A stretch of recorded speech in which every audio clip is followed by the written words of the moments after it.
Hey up, back again on the dips. More random yapping while I do some dips. So getting into the February protocol now, getting a little bit deeper into it. It's not new anymore. It's the same, going to be the same protocol throughout February. So that is 5 sets of dips on the 3 minute mark. With 20 kilos. I doubt that any of that will change.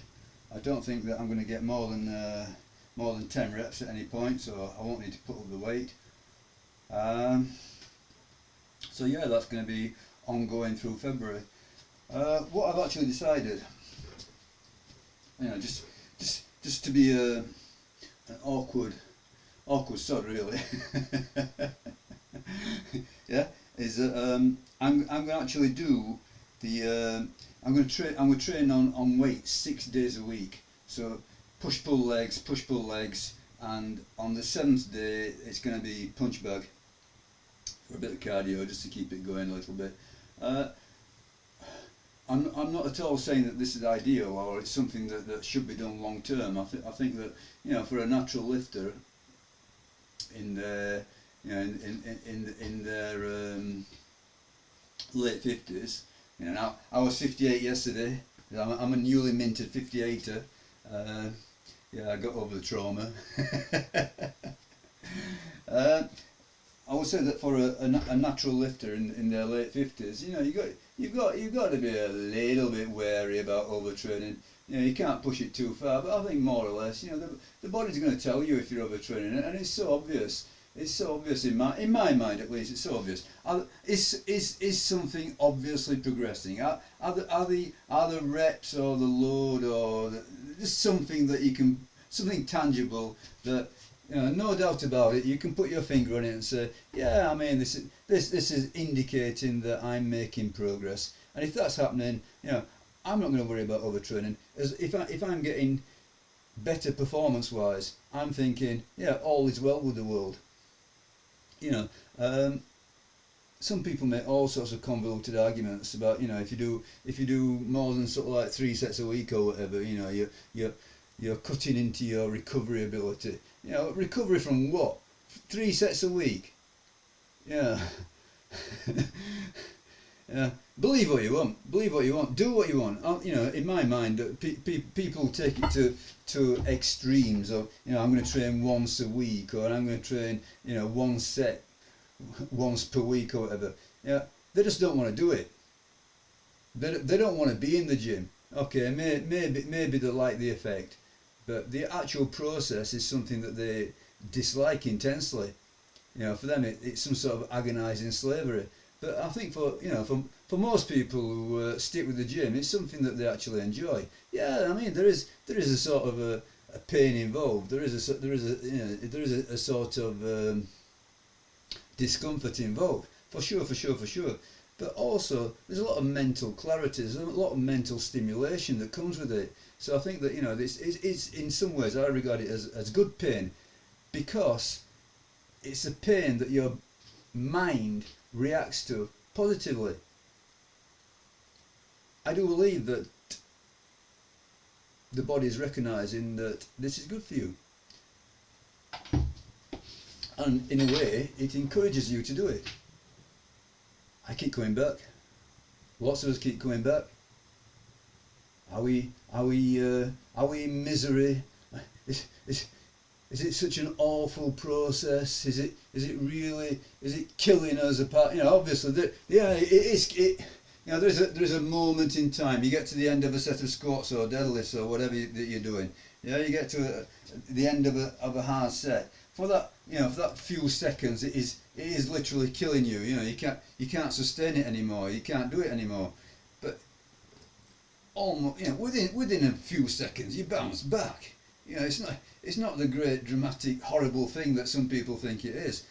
And I imagine that you know, the issue comes in many cases for people who are not used to doing any exercise whatsoever, and they start for the very first times, and because you are completely unaccustomed, it really knocks your body back. And if you don't grasp the nettle. If you flirt with this thing, then you're going to get that severe soreness over and over and over and over again. Yeah. Now some people think that that's actually a good thing. It's an indicator of growth. So yeah, you're suffering extreme soreness, but you're also growing from it. Personally, I don't think it works like that. I think that the main driver of the progress is simply, are the loads going up? Are the sets and reps going up? Are you doing more? Are you getting an objectively better measurable performance? So that's what I take as being the prime goal. People who simply work out sporadically now and again, leave it, come back to it, etc., they're going to go through extreme periods of soreness. Now, don't get me wrong. Even if you're an experienced lifter, you're gonna get if you make some sort of radical change, which I do think is a good idea now and again. If you make some sort of a radical change, you are going to get soreness as a result. Yeah. So, in my mind, there's a balance to be had. There's a certain amount of change, a certain amount of consistency, and you don't get stale. You keep going, keep improving in some way over a very long time. Now, obviously, beyond the the initial year or so, the progress really is glacial. If you are genetically blessed to be massive, you're probably going to get it very, very quickly. I don't think that it's a case of 20 years of making the same progress, unless you initially do it very, very poorly, which probably most do. But I think it's a case of very, very quickly you improve, and then beyond that you can make some sort of gradual improvement. But what does it really matter? Because the other aspect of this is, if you don't keep going, then you're back to square one. May take a bit of time, but you're back to square one. So if you're going to keep going, you might as well attempt to grow. Okay, so let's get on with it. I'm going to do a very, very brief warm-up. I'm not a great fan of warm-ups. Yeah? A lot of people say, if you don't warm up, your legs are going to fall off or whatever. And I suppose it depends what you're doing. If I was doing heavy powerlifting, I would warm up much more. But I'm not. I'm just doing light stuff. Well, I say these dips are going to be comparatively heavy, as indicated by the fairly low reps that I'm going to achieve. But all in all, unless I'm doing sort of like enormous powerlifting poundages, which I can't see ever happening again, I don't think that the warm up is so important. But let's do a bit. Okay, just get a bit of lubrication in the shoulder joint. That's all I'm worried about. Just to do dips.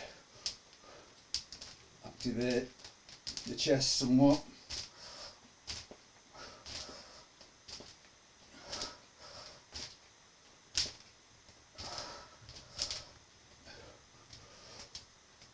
I do think that dips are mostly front deltoid.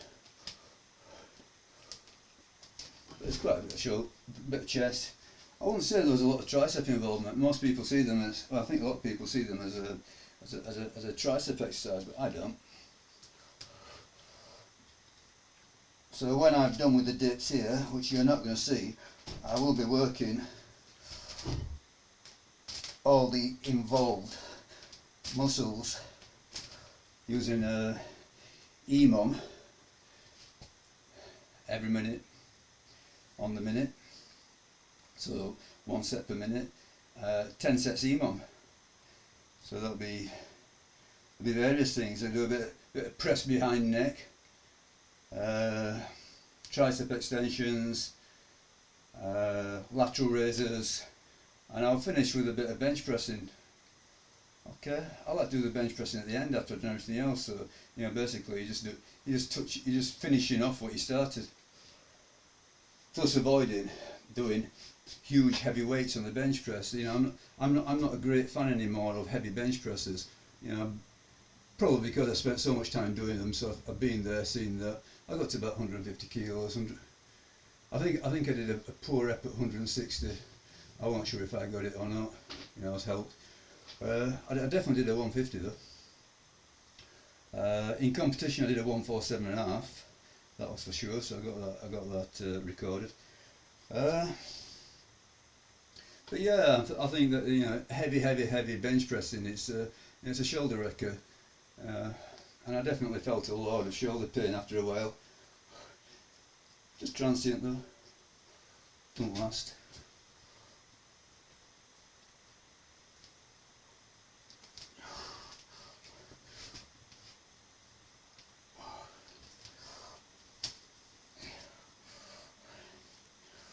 I suppose those people who are really pushing the bench press, you know, you tend to see that, well, a big driver of bench press is massive body weight, which again, that's not something that I'm interested in at this point in time. Now, the heaviest that I ever was, and I'm only 5'7", so you can imagine, at 5'7", I got to 238 pounds. Yeah, I didn't feel completely sloppy at the time. You know, I had a fair dollop of muscle on, and I was just pursuing the powerlifting numbers. But yeah, from 238 pounds, I think the last time I got weighed in when I was about 174. So, you know, all in all, I've lost a good 60 pounds since my peak in my 40s to this moment in time, 58. It's been a very gradual thing. A lot of it came from the switching over from a very weight training focus to a much more mixed modality CrossFitty type affair. I never did CrossFit. You know, never got into Olympic lifting. I think a lot of the moves seem to be convoluted. Like, for example, double unders on the skipping rope. Well, why bother wasting your time with learning how to do double unders when you can just go for a run or whatever? You know, what exactly is it doing for you apart from working your heart rate? You know, you're not telling me that skipping double unders is working your. It's not going to build your muscle when you're doing squats and deadlifts and leg presses and whatever. Yeah, to me, all that cardio stuff, it's all about the heart rate and very little else. So it doesn't matter how you get it. You know, you can do it.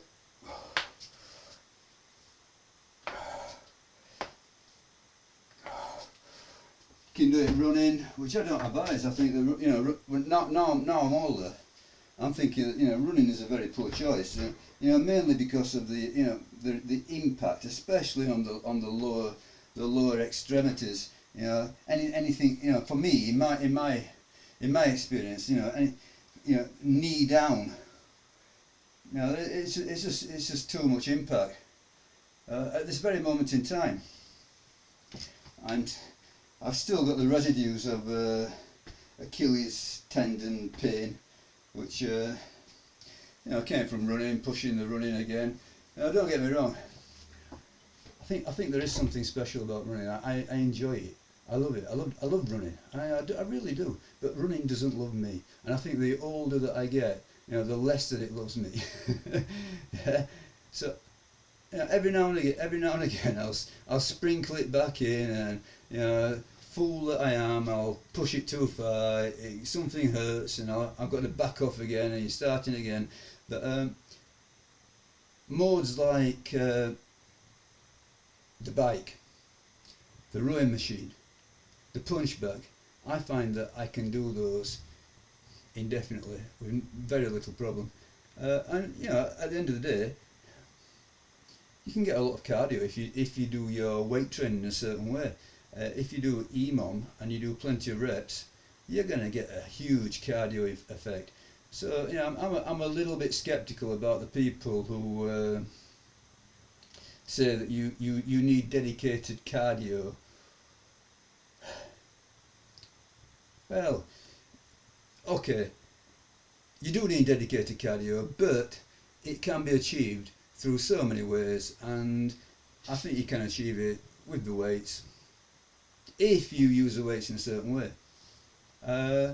Having said that, I think that cardio through running, bike riding, rowing is very convenient, and to me it's a pleasure to be out there 30 minutes, 40 minutes, up to an hour, let's say. I think beyond an hour, it's not so much of a pleasure, but it's still doable.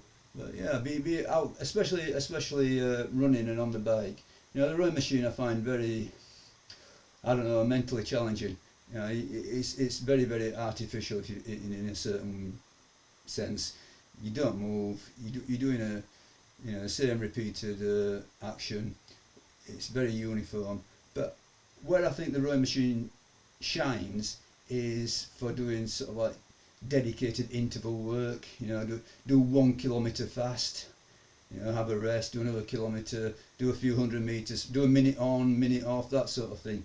Yeah, so more short burst, interval type stuff. That's fine for the rowing machine. The bike, I find, it's great. But it's weather dependent. Yeah, I mean it's February. I've been on the bike about, I don't know, twice, 3 times since Christmas. But having said that, I do nip to the supermarket about quite a few times. Anyway, gotta do it. I'm trying to put it off. Let's have a look. Get the old timer on the job, interval timer.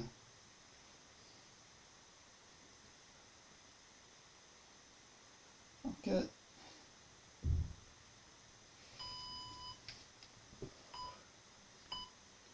Oh, they're not there. Okay.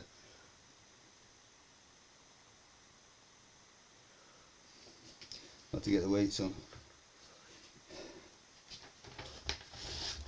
Last time, that was the story. So 20 kilos, 3 minutes, 66555. Okay, so hopefully it will go, let me guess, 76656. That'll be good.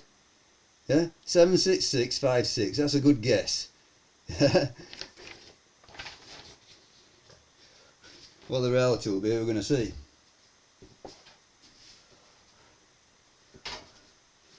So, I'm going to get the belt on.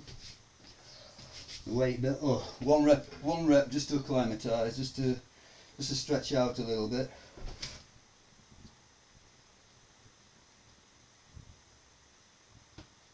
Yep, stretched it out nicely.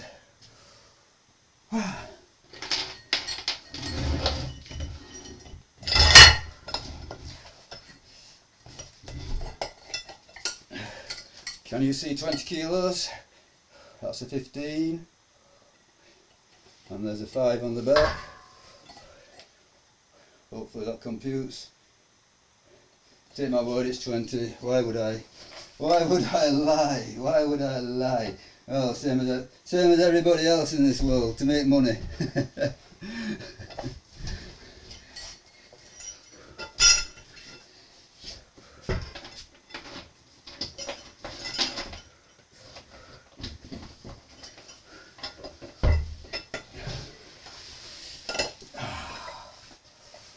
Okay, so we've got 20 kilos around my waist, and we're going to definitively set up the timer this time. Okay, and I need 7 reps to be a hero.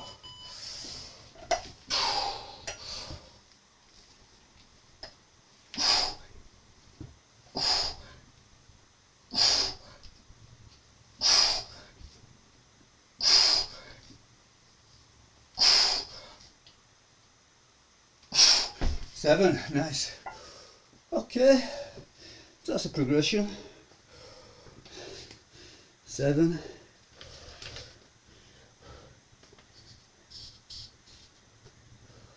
See what comes next. So last time I got 6.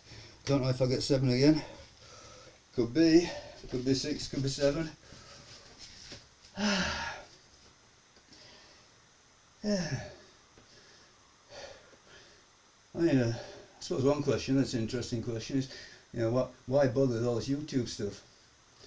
Yeah, I mean, I think primarily I'm doing it for myself. I'm I've not got many illusions that this is going to be a, you know, a blow up channel. I'm not going to be competing with you know, Renaissance periodization.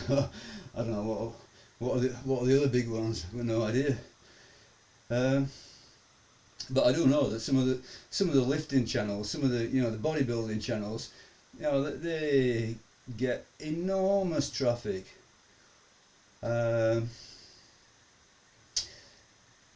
But this is just you know, this is just mainly for my purposes. I want to record this. I want this to be a long-term thing. Whether or not I'll keep knocking out almost daily videos or whatever, that's a different matter. You know, for this time being, it's quite novel, quite interesting, just getting into it. So I'm doing it. How this progresses, who knows? You know, be like water, react to the unfolding reality. But yeah, I'm very interested in how this unfolds. In a way, I wish I'd done it, you know, years and years and years ago. But then again, I've got some record of the big numbers, and that was mostly what I was pursuing. So those are a good reminder and proof. But yeah, I think in many ways, you know, this is actually quite motivating for me, because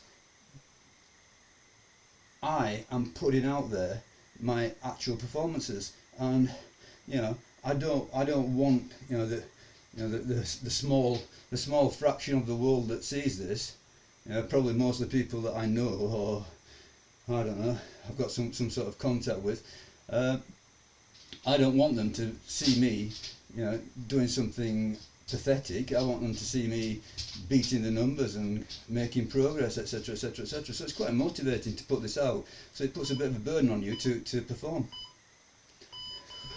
Okay, at least 6, come on.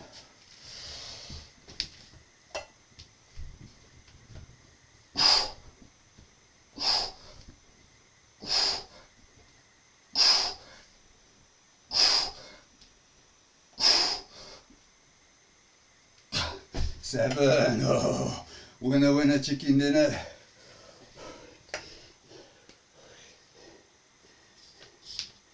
Yeah, and as I said at the very beginning, you know, I'm deliberately going to push the frequency. I'm going to do a 6-day-a-week training program just to see what happens. You know, just to prove a point to people that I argue with online. Yeah, maybe the point will be that they were right. We'll see.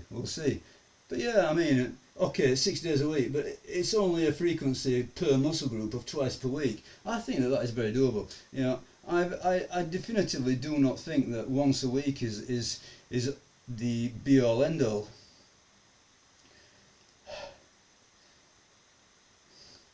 So yeah, if I'm doing push-pull legs twice, so that's each muscle group twice a week. You know, to me that's reasonable. That seems to be mainstream in reality. I'm not lifting massively heavy. I mean, these dips and the chins that I did, that's the heavy stuff. The rest of it is pretty light and fast. As I say, EMOM, getting a lot of cardio at the same time. So I don't have to do dedicated cardio work. Therefore, I can do 6-day-a-week gym stuff, hopefully. And I say, I am going to do a cardio session on the punch bag once a week. Okay. Amazing how you can jabber away on this.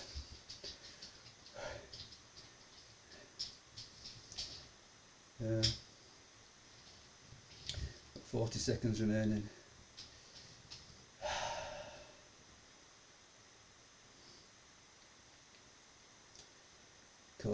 Collect my breath. Okay, 6 would be good. If I get 6, that's where I'm going to stick. So 5 I got last time, 6 is what I want. I believe in beating the numbers. If I can beat the numbers, then I'm going to cap it at that mostly. I don't know. I'm not absolutist again. Not even on that aspect. If I feel good, I'll push it further. But I'm not totally convinced that doing the really on the wire failure stuff is good for you. Okay, try for 6.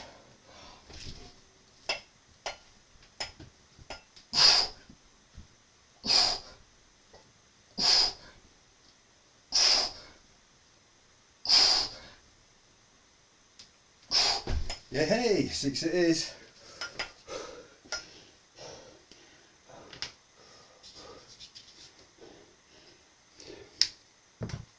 Oh, I'm not saying it doesn't work. It does work. It stimulates a response.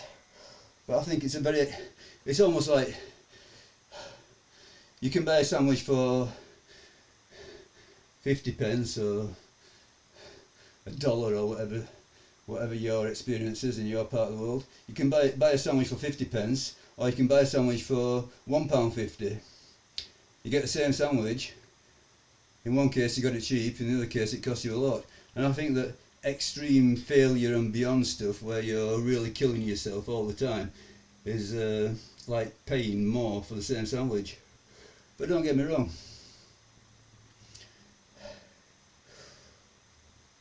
oftentimes beating the numbers is very, very close to going to failure. Yeah, you might get a bit of respite now and again, but generally speaking, at some point in time at least, the two come together. And eventually you can't beat the numbers, otherwise you'd be lifting 10 tons for 1,000,000 reps. Yeah, so again, it depends on the movement as well. I think that going deep into failure is fine on the smaller, more isolation stuff. I never went to extreme. Well, put it this way, I always actively tried to avoid failure on squats and deadlifts. So actively avoid. Very, very rarely did I miss a rep. So it was all calculated to work within your capacities. Okay, the time to miss a rep is in competition. Yeah, your rival, not you. But yeah, I mean, yeah, in competition you would often, go for it just in case on that third attempt, you might get a fairy tale happy ending, and often I did because of the atmosphere. The atmosphere of competition really, really does something for the probably adrenaline.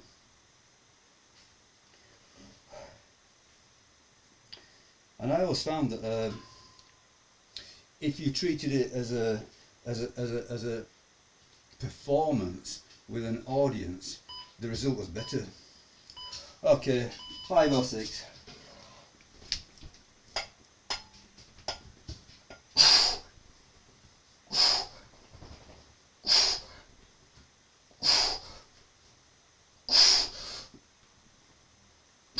Six.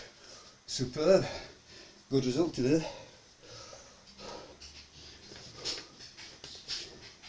Well,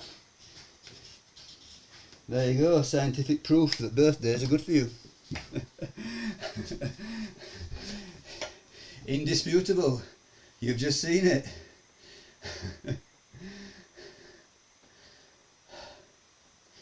Yeah, science. I mean, the thing about science is basically it's dealing with averages, isn't it? Lots of people averaging out.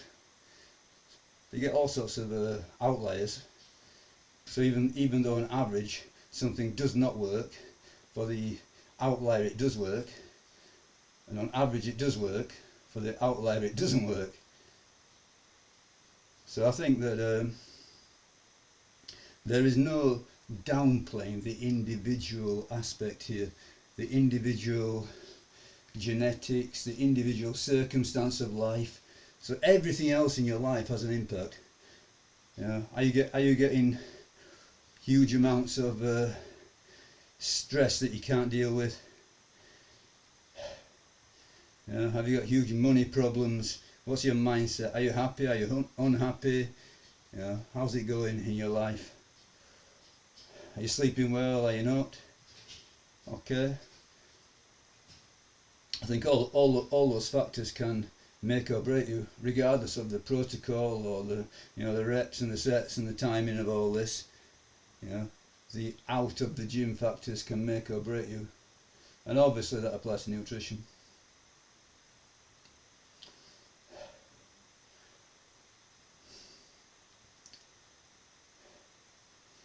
Yeah. So, you know, sadly or otherwise, you know, this is one more example of you know, people who get a good hand in life will go on to get a better hand in life, whereas people who are suffering in life, you know, tends to be little that they can do about it individually, you know, without going into the realms of revolution. Okay, last set. If I get 6, it would be great, but 5 would be good as well after all that lot.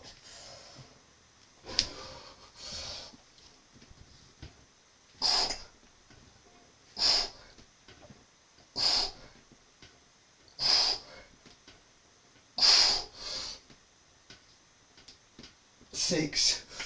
Oh, yes. Yeah. 1 second of pain and now I feel happy. Not kidding, I love it. Enjoy it. Yeah.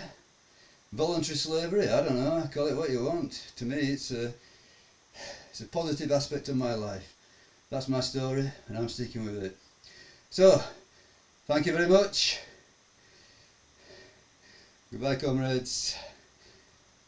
Until next time.